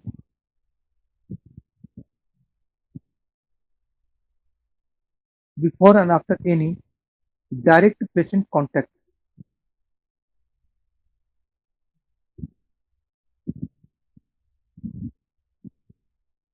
Direct patient contact.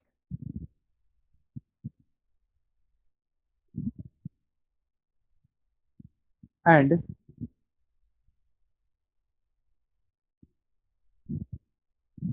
patient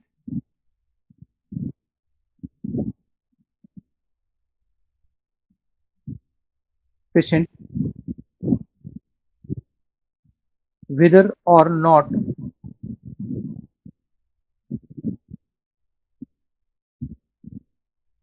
whether or not gloves are worn. Gloves are worn. WR and worn मैंने पहनना.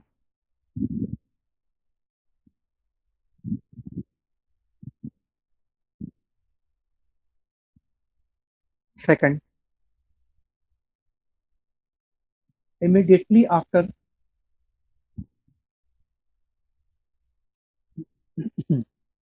immediately after gloves are removed. Immediately after gloves are removed.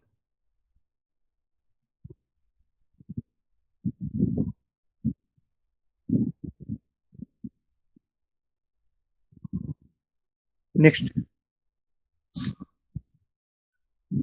before handling an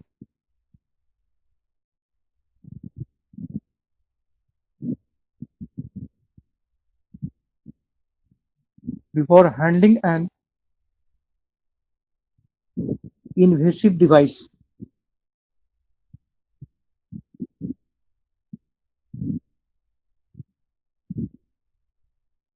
Before handling an invasive device.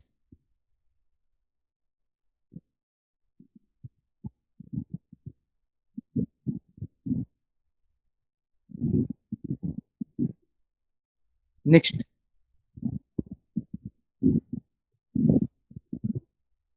after touching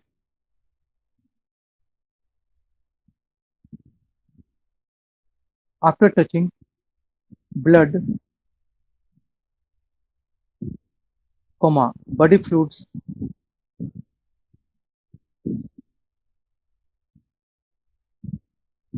secretions,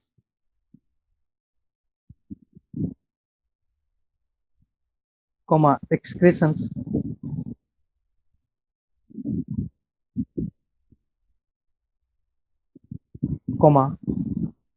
non-intact skin,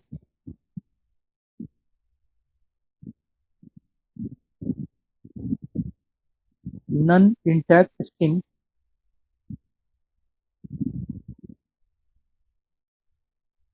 and contaminated items,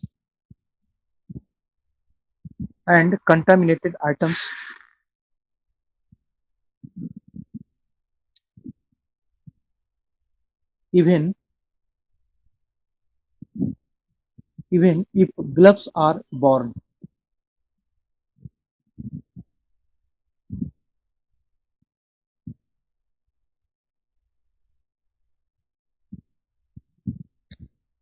Next,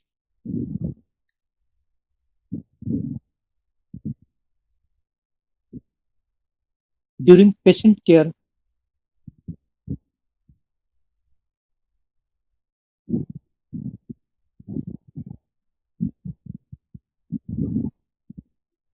when when moving from a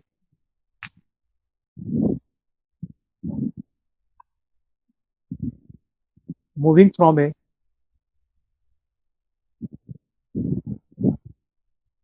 contaminated to a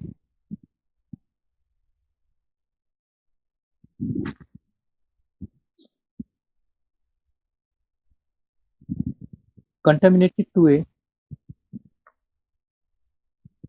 clean body surface,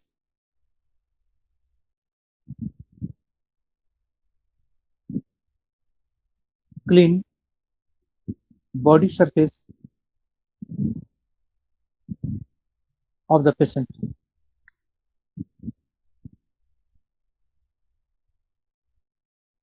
Next,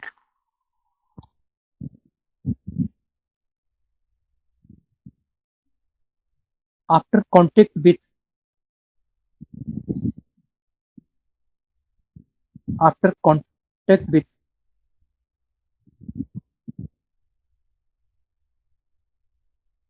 inanimate objects,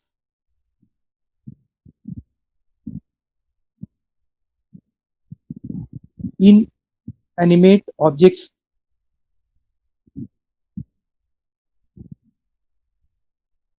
in the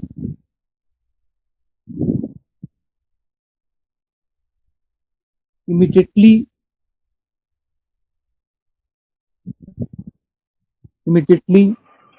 फिर से ये वाला line बोलिए sir.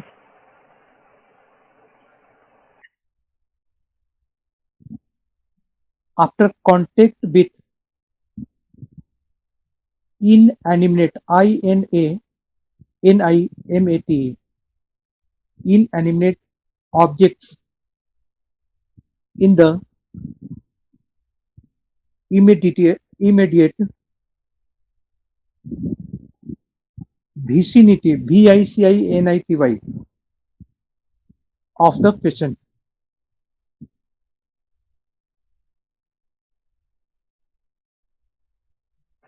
ये line को हिंदी में समझा दीजिए ना सर। अरे बताया था ना कि कोई भी ऑब्जेक्ट जिसमें आपको आप नहीं देखे हैं लेकिन आपको लगता है कि पेशेंट जरूर छुआ होगा, जैसे उसका बेड हो गया, दरवाजा का हैंडल हो गया, कार्डियक टेबल हो गया, ड्रग्स जिस पर रखा था वो टेबल हो गया, तो आप किसी तरीके से उसको करना पड़ रहा है या टच कर लिए हैं। आप नहीं देखे कि पेशेंट छुआ, लेकिन आपको आइडिया है कि ये जरूर छुआ होगा, तो बेटर है कि आप हैंड वॉश कर लीजिए। इसका मतलब ये हुआ। Okay sir.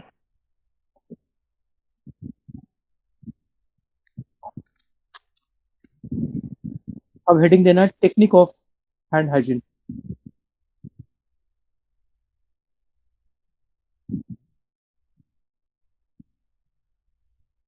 Technique of hand hygiene.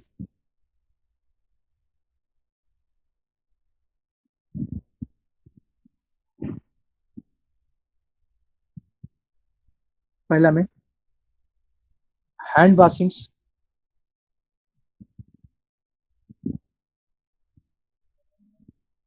Hand washing 40 to 60 second,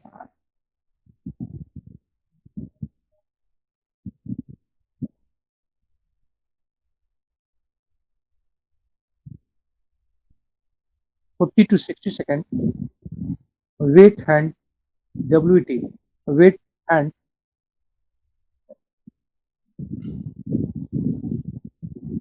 or apply soap,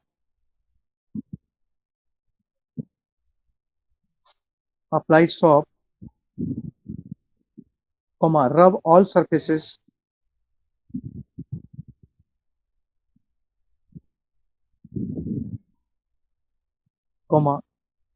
rinse hands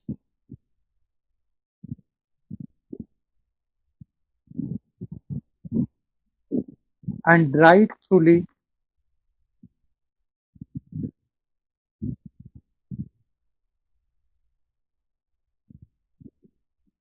Dry thoroughly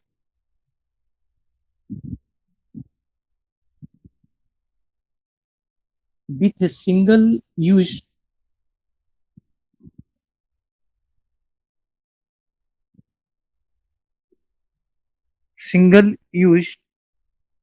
towel.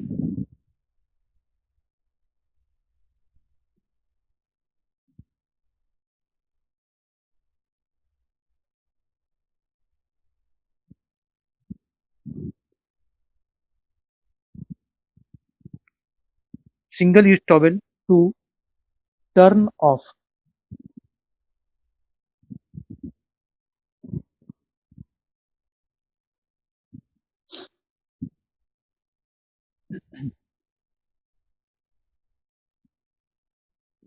Technique में सेकंड लिखें, hand rubbing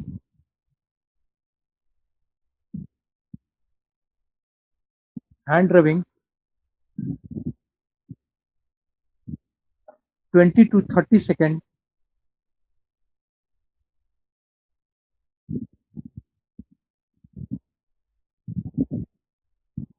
Apply enough product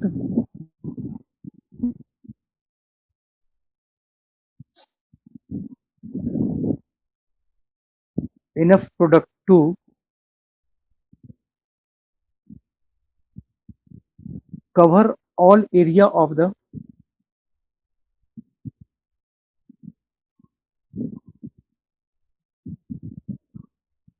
cover all areas of the hand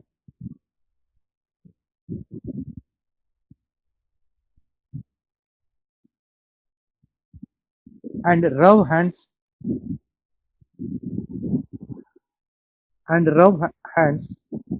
until dry. Rub hands until dry.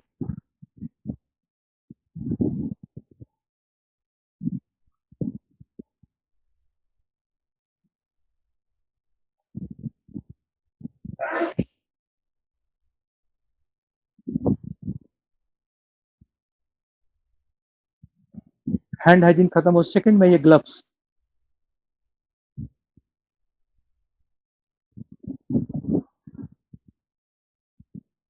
इसमें लिखे, wear when touching the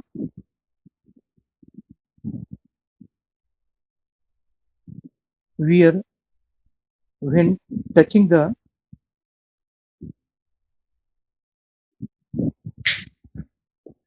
infectious patient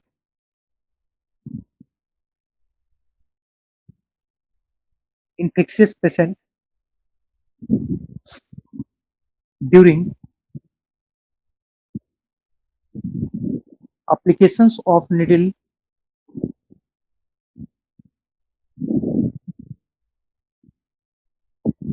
medications,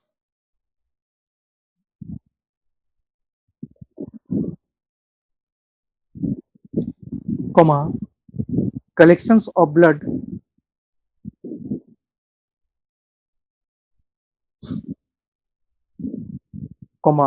body fluids,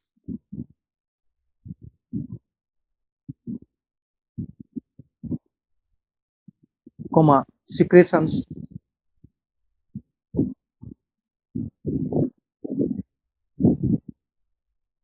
excretions,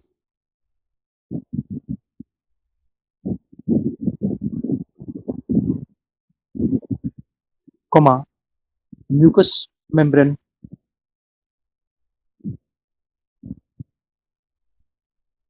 and non-intact skin.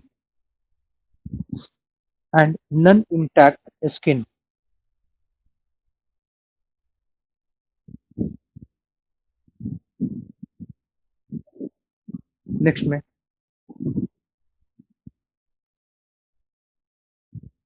change between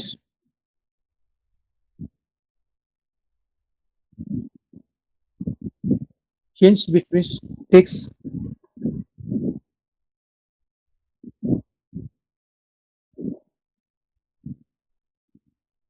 takes an procedure on the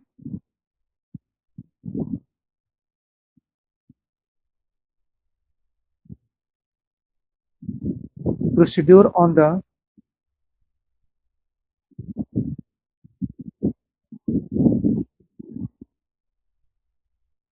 same patient after contact with after contact with potentially infectious potentially infectious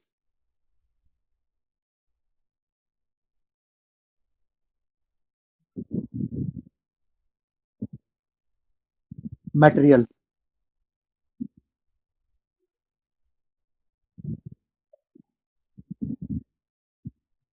Next,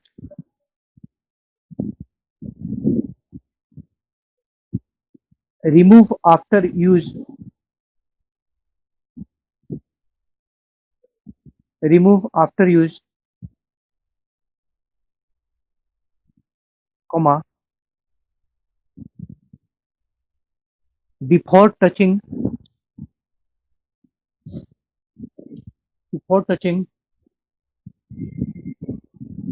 non-contaminated items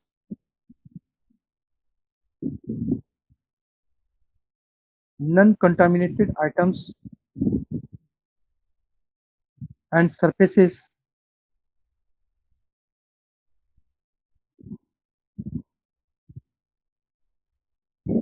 and before going to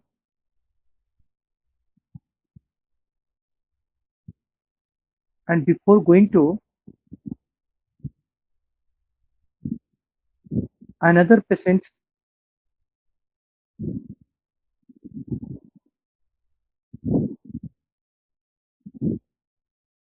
or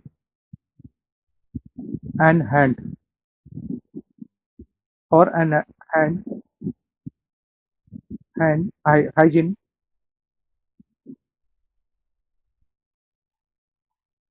hand hygiene immediately after removal immediately after removal.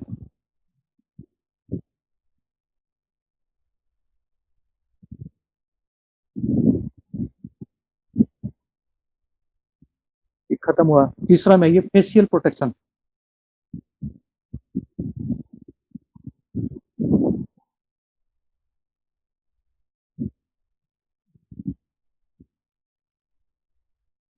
इसमें लिखिए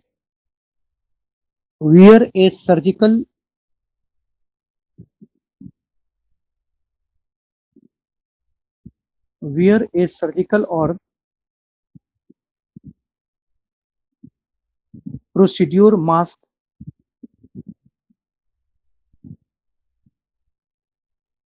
and eye protections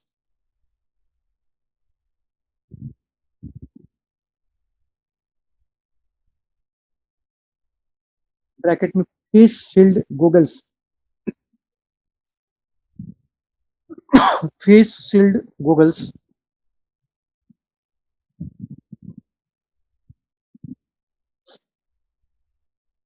to protect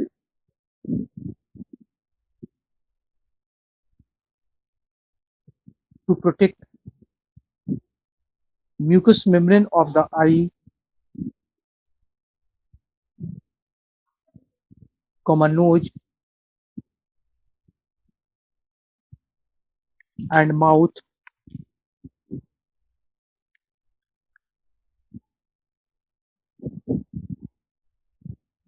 during activities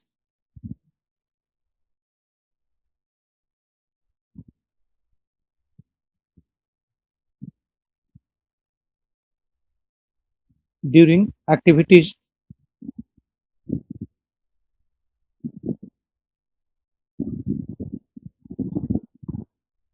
that are likely to generate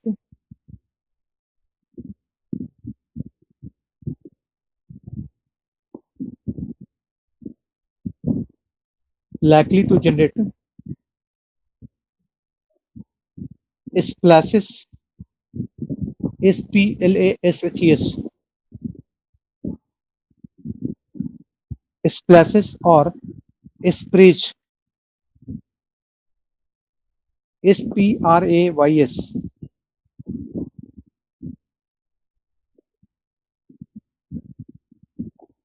sprays of blood, body fluids, secretions and excretion.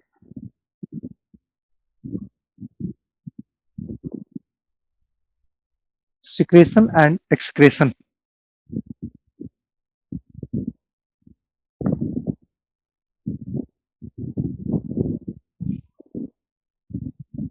Next में ये gown,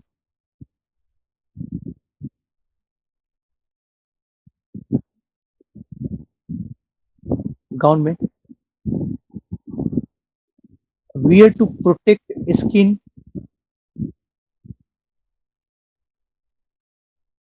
wear to protect skin and prevent soiling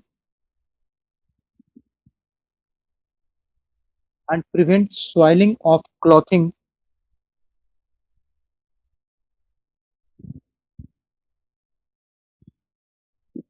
during activities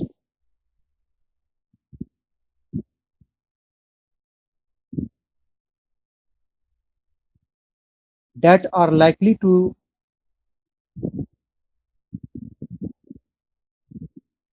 that are likely to generate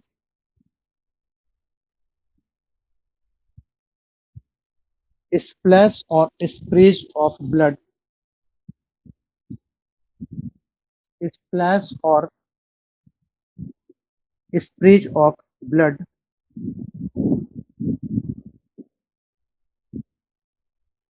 comma body fluids,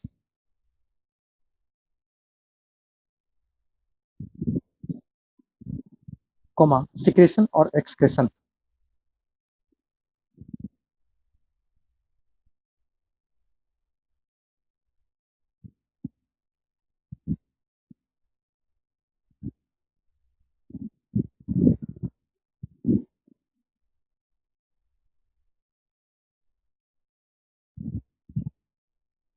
paragraph change करके लिखना है, remove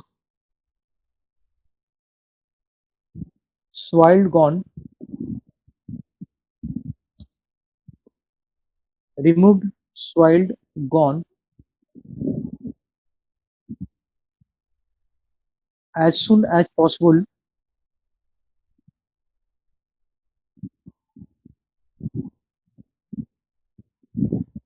as soon as possible,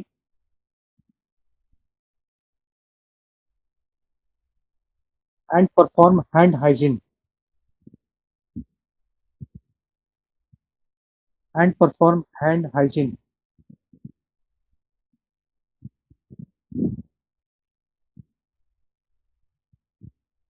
खत्म हुआ। Next में ये personal protective equipments, PPE, personal protective equipment,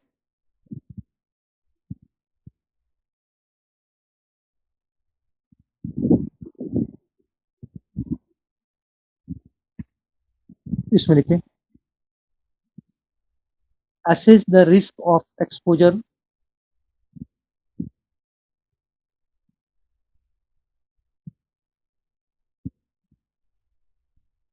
assess the risk of exposure of to body, risk of exposure to body substances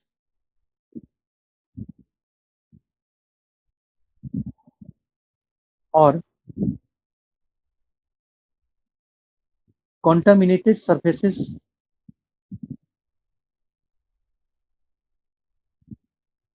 contaminated surfaces between any healthcare activity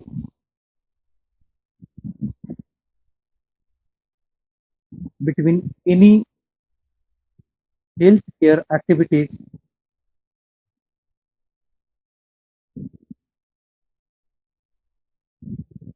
make this a routine.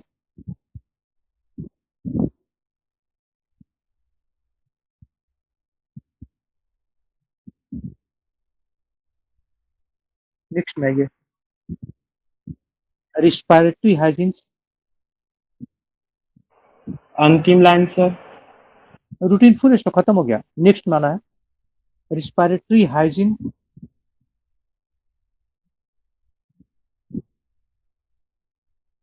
and cough etiquette.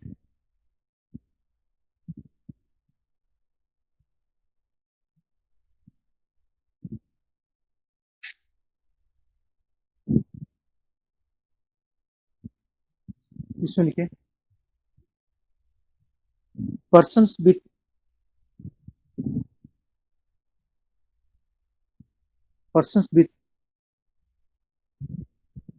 respiratory symptoms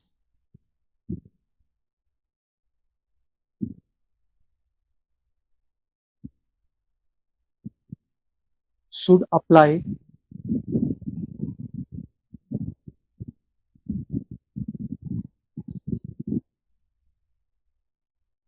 cover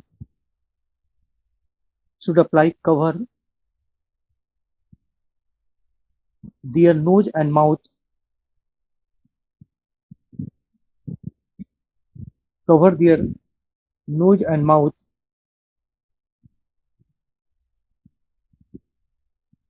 when coughing and sneezing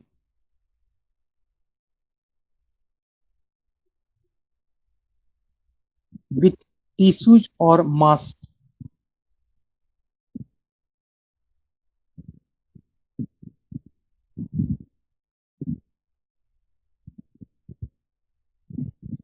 And disposed of used tissues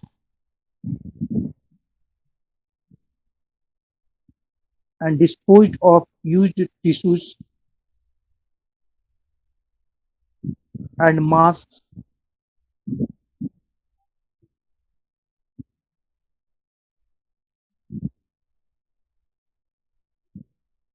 and perform hand hygiene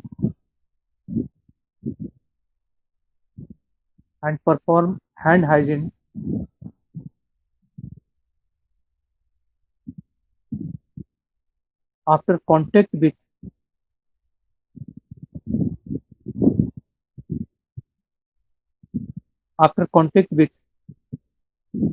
respiratory secretion.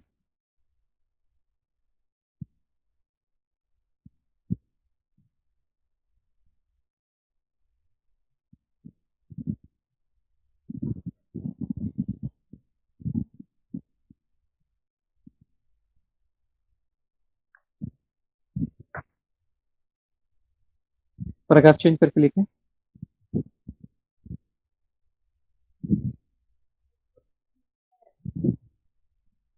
health care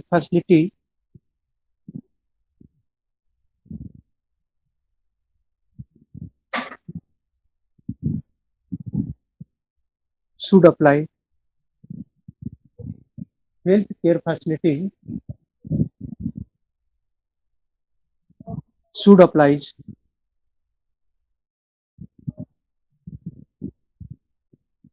for places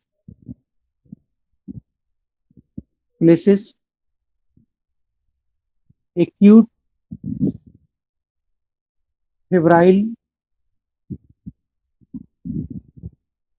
febrile respiratory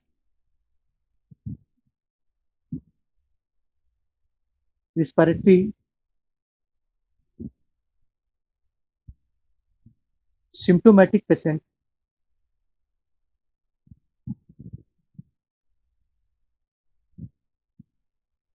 at least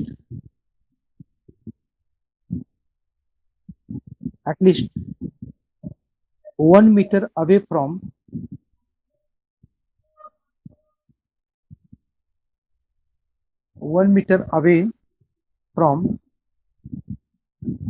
other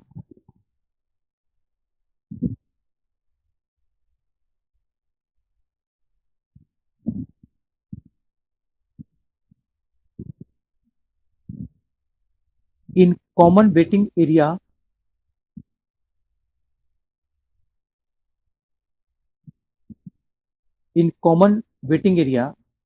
if possible.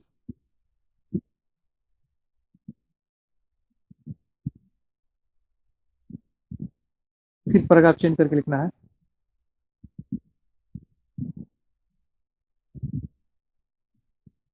Post visual alerts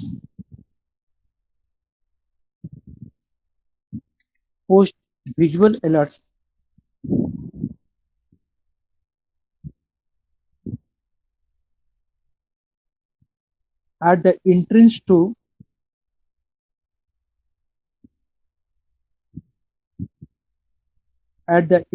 to healthcare facilities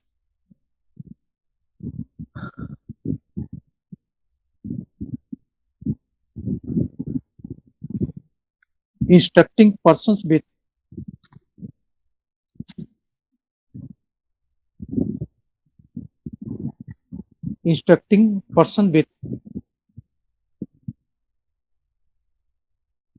respiratory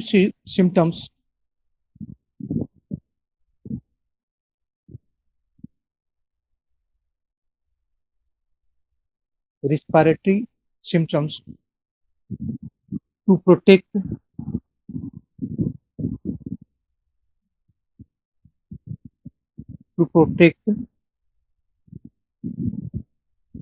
respiratory hygiene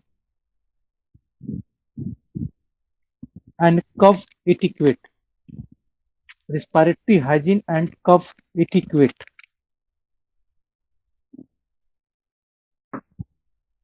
Hygiene and cough etiquette. बस यही छोड़ दीजिएगा, next जो बच गया कल पहले लिखा देंगे तब फिर आगे पढ़ाएंगे।